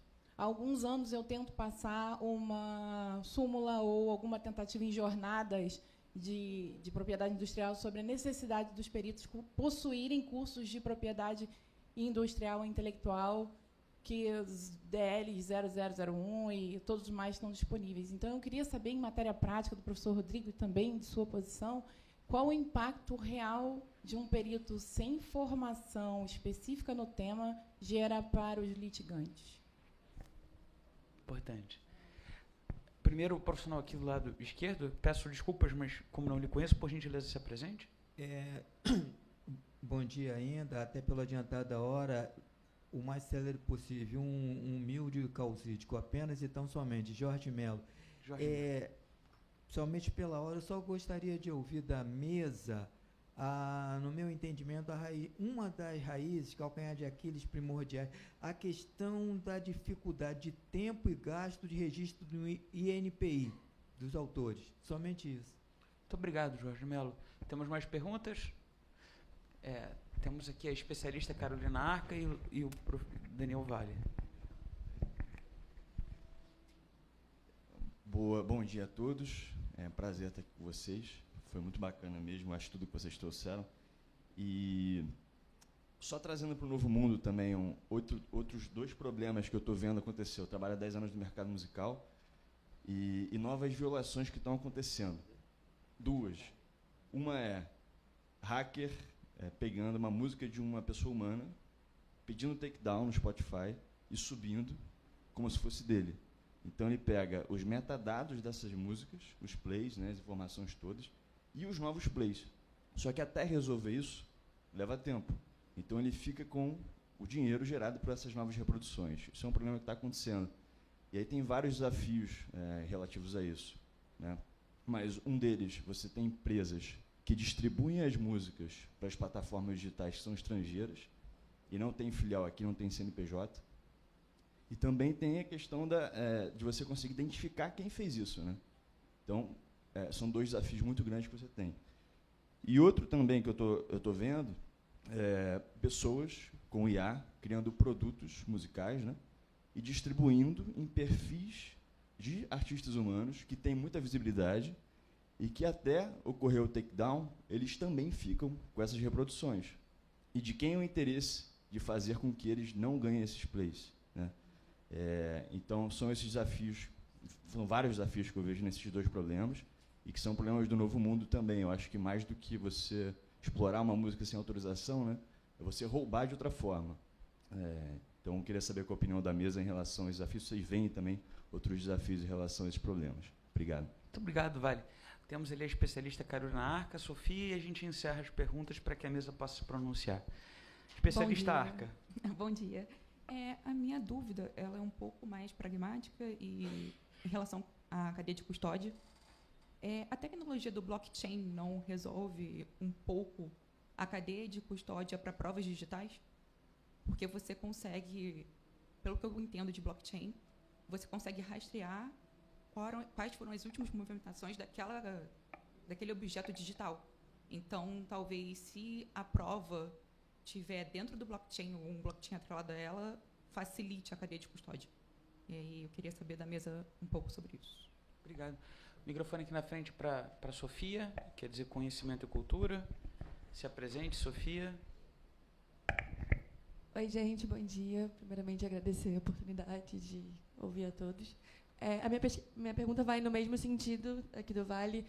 Há algum tempo a gente teve a propaganda da Volkswagen com a Elis Regina, que trouxe um grande debate em relação ao tema da inteligência artificial, da utilização, né, da propriedade intelectual e da voz, enfim. Como isso está sendo regulamentado? Há alguma discussão nesse... Claro que a discussão existe, ela está aqui presente, mas há alguma regulamentação em relação a isso e os perigos que surgem, né, a partir desses novos problemas. Enfim. Obrigada. Muito obrigado, Sofia. Vejam, membros da mesa, que tivemos questões aqui desde follow the money, né, da rastreabilidade, quem é beneficiário com dinheiro, a questão do Bitcoin. Tivemos discussões afetas à autoria, tivemos discussões afetas ao escamoteamento da autoria do ato ilícito e não só da autoria existencial. Tivemos questões afetas a programas de computador. Tivemos questões afetas a crackers e hackers e o sequestro de outros dados sensíveis. Tivemos questões sobre o hash do cadeia de custódia. Tivemos questões sobre IA e, portanto, é um verdadeiro popurrí que permitirá que os dois convidados de hoje, os nossos professores doutores, escolham aquilo que eles queiram falar. E comecemos pelo professor Rodrigo. A gente tem 13 minutos de evento. Eu sou obrigado a respeitar o tempo. E eu e o Gustavo, às vezes a gente se sente como o coelho da Alice em País das Maravilhas, né? É tarde, até que arde. E premidos pelo tempo, precisamos sermos eficientes. Então, professor Rodrigo, tens aí 6 minutos. Eu estou achando até bom, porque me perguntaram de blockchain, eu não sei nada sobre isso, desculpe. Realmente eu preciso me informar, não conheço direito essa tecnologia, não vou me aventurar a opinar sobre isso. Bom, primeiro eu queria agradecer, acho legal, tantas perguntas, é um bom sinal, né, de que o tema suscitou assim, curiosidade assim, de todo mundo, agradecer vocês dois pelas colocações, mas indo muito rapidinho aqui é o que acho que eu posso contribuir. Responsabilidade penal de pessoa jurídica. Eu acho que o que está se avizinhando é uma certa privatização da investigação criminal. Compliance é uma palavra que não existia no vocabulário até 15 anos atrás. Agora todo mundo fala de compliance, todo mundo tem que ter compliance. Se não tiver compliance, você aderiu ao crime. Então, enfim, é um movimento que veio da Lava Jato, né? Aquela história de compliance. E depois também, de certa forma, a advocacia está começando a ganhar uma ferramenta que antes não tinha, que é a investigação defensiva. Então você tem, de um lado, uma expectativa social de que o empresário faça o dever de casa internamente, para que ele tome a dianteira e identifique os malfeitos que aconteçam na empresa dele e venha a público indicar, coisa que flerta, assim, ou pelo menos assim, tangencia ali o direito contra a autoincriminação, né? Mas é uma realidade social, né? Tem uma expectativa social de que ele faça isso. E, de outro lado, o advogado tem um provimento 188 de 2018 que permite que o advogado faça por conta própria uma série de levantamentos de dados que até pouco tempo atrás eram considerados até usurpação de função pública. E hoje não, hoje tem um código deontológico da profissão, a Abracrim, né, a Associação Brasileira dos Criminalistas, editou um código dizendo o seguinte, É esperado que você, advogado criminalista, faça mais do que a polícia vai te entregar no inquérito. Você também tem que fazer um inquéritozinho pessoal. Então, acho que a solução em relação à questão de responsabilidade penal da pessoa jurídica vai ter que caminhar por aí, né? Bom, Gustavo, a questão de segredo empresarial, Vicky, eu acho fascinante esse tema, muito pouco tratado no Brasil. Pedro me provocou, a gente vai escrever um artigo junto sobre uma decisão, foi do Schietti, né? Sobre uma violação de um segredo comercial de uma grande empresa brasileira, e chegou ao STJ para a discussão era se aquilo configurava furto ou concorrência desleal. Eu não vou dar spoiler, mas é uma discussão super interessante, porque basicamente a funcionária demitida fez um download de uma série de informações confidenciais e levou para a concorrente, né? E aí o STJ se debruçou sobre, bom, o que é isso? É uma coisa, tem valor econômico, não tem? Né? Bom, é papel, né? O que tem, qual o valor que está ali, né? Bom, Gustavo, robôs plagiadores. O Lênin Streck escreveu um artigo sobre isso no Conjur, sobre robôs plagiadores que estão operando por aí. A Fundação Getúlio Vargas de São Paulo tem estudado um pouco essa questão. Eu não me lembro quem foi de lá que escreveu um artigo. Na Alemanha também está se discutindo a questão da responsabilidade penal pela causação do dano, responsabilidade penal sobre o produto e responsabilidade penal derivada de carros autônomos, né? Um carro autônomo que atropela alguém. Quem é que responde por aquele crime de lesão corporal culposa ou homicídio culposo? Então, é uma imensidão de discussões, possibilidades de discussões jurídicas, não tem a menor chance de dar aqui nenhum spoiler do que é, mas é muito interessante, porque realmente você pode acabar indo punir o fabricante da arma, né? Aquele exemplo que a gente sempre dava, que era um exemplo clássico de quebra da relação de causalidade, né? Que é uma concausa inteiramente independente, né? Em direito penal. Bom, Débora, eu não sabia que você... É muito prazer conhecer você. Em 1986 eu não estava lá ainda, mas eu comecei naquele escritório também, Rua da Ajuda 35, 11º andar.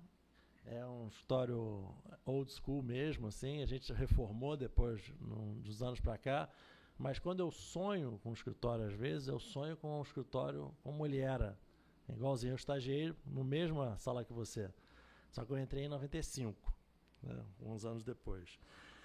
Sobre a sua pergunta, a Operação 404, sim, a Anatel adotou uma medida muito interessante de prevenção, que tem bloqueado o acesso através da linha telefônica, quando se identifica que o usuário vai acessar, por exemplo, um IP que é reconhecidamente provedor de serviço de streaming pirata. Então já tem uma ferramenta ali de bloqueio. A Ancine eu não sei, mas a Anatel, isso apareceu nas últimas fases da operação, né?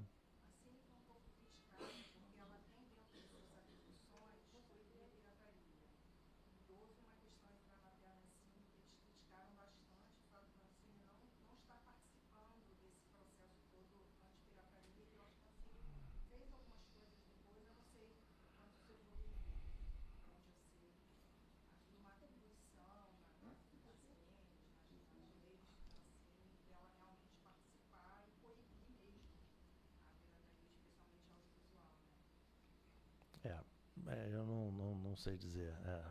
Tem que... Mas na Operação 404 não tem essa informação.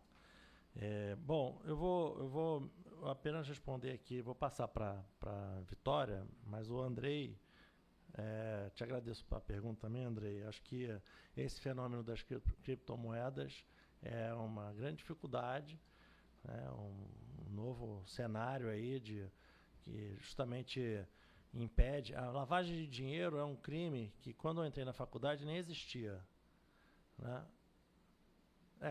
Ele é de 98. Ele não existia o crime de lavagem de dinheiro, não era tipificado no Brasil. E hoje não se fala em outro assunto. Por quê? Justamente porque ele tem um mérito de conseguir definir a autoria, e ele tem uma pena muito alta, 3 a 10 anos. Até 2012 havia um rol restrito. Depois de 2012, qualquer crime pode ser crime antecedente de lavagem.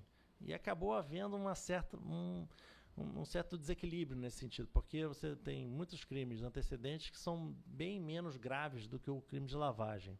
Mas a sua pergunta é a pergunta de todos os estudiosos sobre lavagem de dinheiro. A ENCLA tem discutido isso, sobre como fazer o rastreamento de criptomoedas. Às vezes, eu acho que não existe assim uma tecnologia pronta e acabada para isso, né?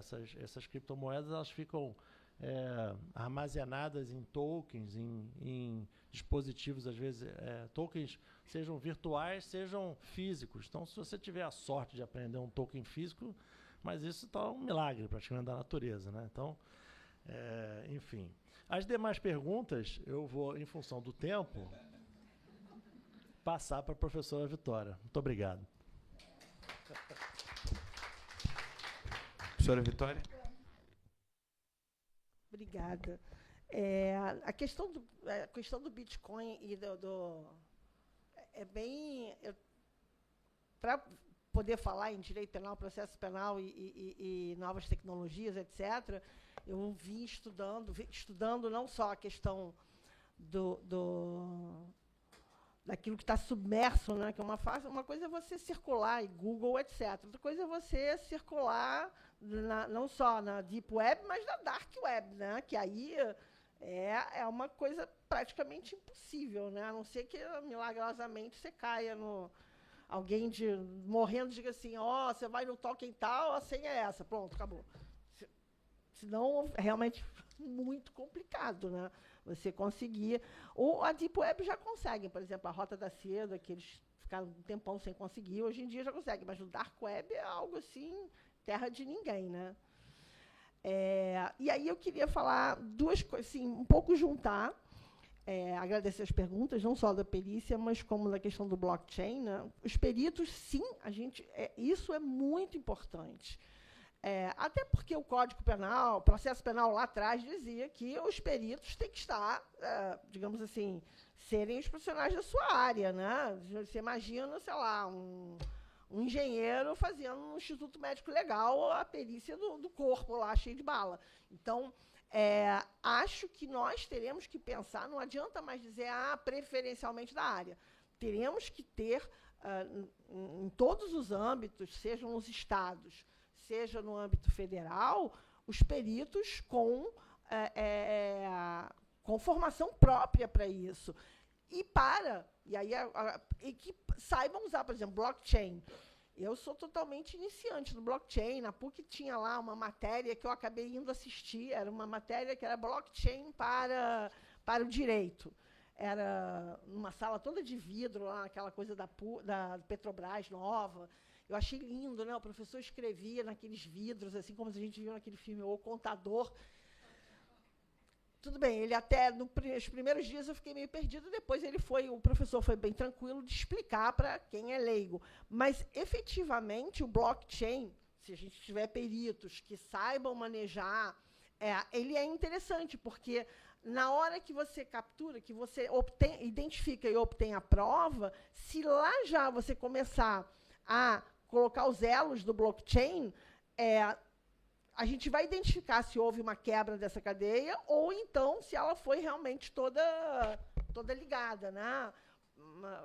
Algumas empresas, se não me engano, Petrobras, ou o sistema Petrobras usa, muitos contratos internacionais são contratos em blockchain, justamente. E, mesmo assim, pode acontecer da gente ter aí um problema. Mas é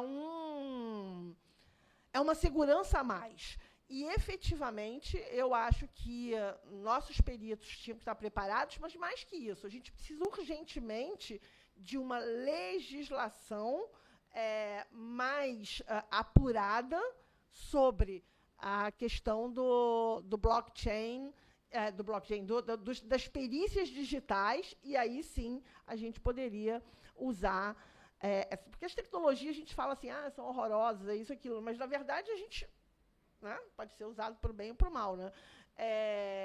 O prompt, bom ou ruim.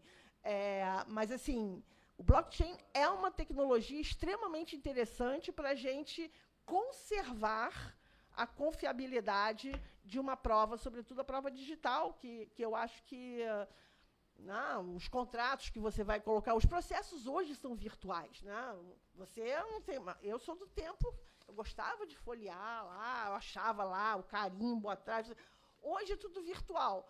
E essa virtualidade que está no processo, quer dizer, as provas também entram no processo de forma virtual. Então, a gente precisa ter uma confiabilidade nisso, né? Com as provas digitais, mais ainda. Então, agradeço as duas perguntas. Acho que vocês viram muito bem esses dois problemas que estão ali no momento até anterior à própria ação penal, né? Já na investigação. E eu acho que tem isso, qualificação dos peritos e o uso das novas tecnologias que possam justamente evitar a quebra de cadeia de custódia.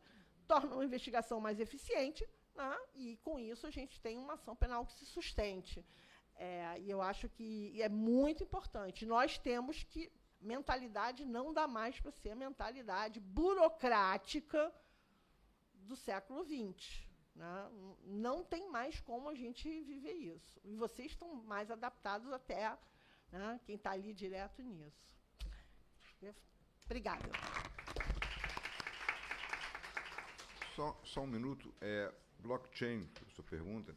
Se você quiser procurar um livro na Amazon, você pega o ISBN, uma revista ISSN. Se quiser um fonograma, ISRC, International Standard Recording Code.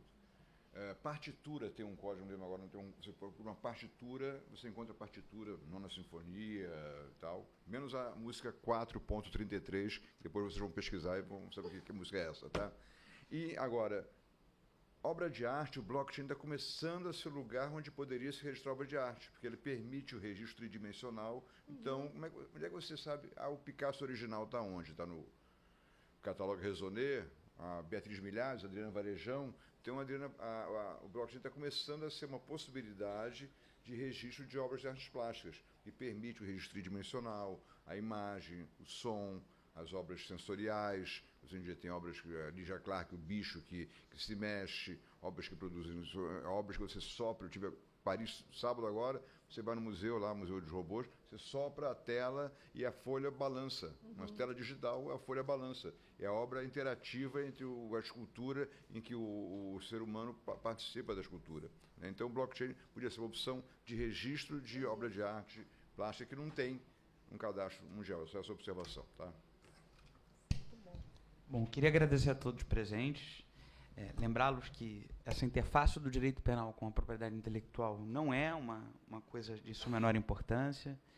No começo desse ano, eu tive a oportunidade em Roma e a uma exposição de um surrealista, falou-se aqui de surrealismo, um surrealista espanhol muito famoso, e eu olhava algumas daquelas gravuras e ilustrações e eu achei elas estranhas. E semana passada saiu uma notícia que a polícia de Roma foi e apreendeu várias das obras da exposição que eu compareci, eram muitas delas falsas. E o uso do direito penal para tutelar o bem jurídico do direito de autor, ele precisa ser repaginado, estudado, e a gente tem aqui um pontapé de reflexões, perguntas difíceis, nem todas respondidas, mas todas aqui postas, seja da dificuldade do INPI, da morosidade administrativa, da dificuldade de identificação da autoria, das questões burocráticas de processo penal, da cadeia de custódia, do seguir o dinheiro e a remessa de valores. Temos muitos inícios de novos debates.